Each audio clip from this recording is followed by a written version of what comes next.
দর্শক আসসালামু আলাইকুম, আমি শহীদুল ইসলাম সজল আমার টিকটক চ্যানেলের পক্ষ থেকে আপনাদেরকে স্বাগত জানাচ্ছি। দূরে দূর দূরান্ত থেকে যে বা যারাই আমার এই ভিডিওটা দেখতেছেন সবাইকে আন্তরিক শুভেচ্ছা এবং অভিনন্দন। সকালবেলা সকালে এত চমৎকার একটা ম্যাচ দেখলাম, যে ম্যাচটার কথা আসলে না বললেই না।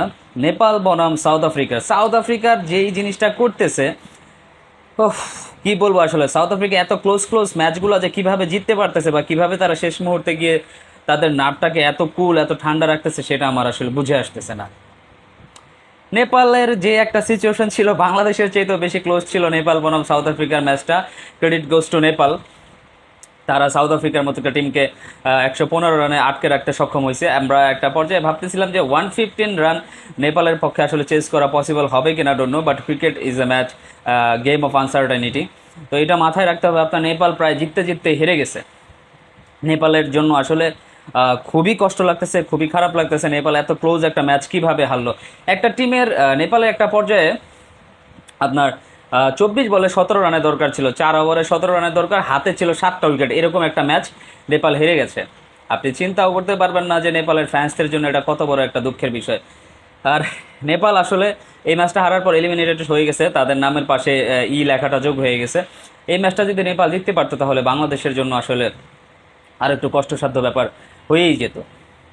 তো দর্শক, কথা হচ্ছে, প্রথমে ব্যাট করতে নেমে সাউথ আফ্রিকা টিম 115 রানে গুটিয়ে যায়। জবাবে নেপাল ব্যাট করতে নেমে একটা পর্যায়ে তাদের 85 রানে 3 উইকেট ছিল। 85 রানে 3 উইকেট ছিল, সেই অবস্থা থেকে তারা 115 রান চেস করতে পারে নাই, প্রায় 6 ওভার হাতে থাকা সত্ত্বেও। এটা আসলে নেপালের দুর্ভাগ্য বলতে হবে, নেপালের জন্য কষ্ট হয়।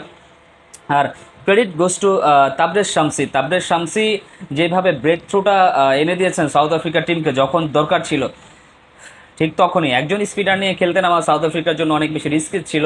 সেইখানে আসলে স্পিনারটা যে ক্লিক করে যাবে সেটা আসলে কারো ধারণা ছিল না। তবে যাই হয়েছে না হয়েছে, তাবরেজ শামসি যে বোলিংটা করেছেন সাউথ আফ্রিকার পক্ষে নেপালের এগেনস্টে, খুবই অসাধারণ মাপের একটা বোলিং ছিল। উইদাউট তার এই বোলিংয়ের কোটাটা ছাড়া আসলে সাউথ আফ্রিকা টিমের পক্ষে উইন করা কোনোভাবেই পসিবল ছিল না। তারপরও লাস্টের দিকে আমার কাছে কেন জানে মনে হইলো নেপাল টিম ম্যাচটা জিতারই কথা, জিতলো না কেন? আমার কাছে এই জিনিসটা হচ্ছে সবচেয়ে বড় আশ্চর্যের বিষয়।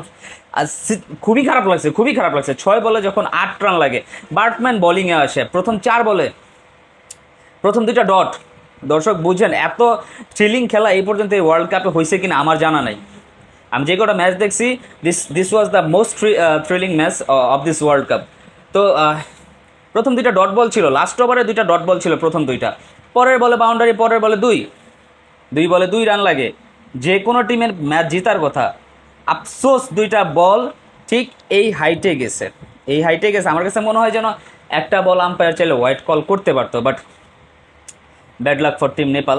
আবার আপনারা যদি নেপালের সাপোর্টার নাও হয়ে থাকে, নেপালের জন্য আপনাদের ফিল করতে হবে যে আসলে নেপাল কী পরিমাণ ফাইটটা করছে এই ম্যাচে। কিন্তু ভাগ্য বিড়ম্বনায় কারণ আসলে নেপাল শেষ পর্যন্ত আসলে হারের সম্মুখীন হয়েছে। আমার কাছে মনে হয় মাঝে মধ্যে কী করে না করে সাউথ আফ্রিকা টিম কালো জাদু করে মাঠে নামে কিনা সেই ধারণাও নাই।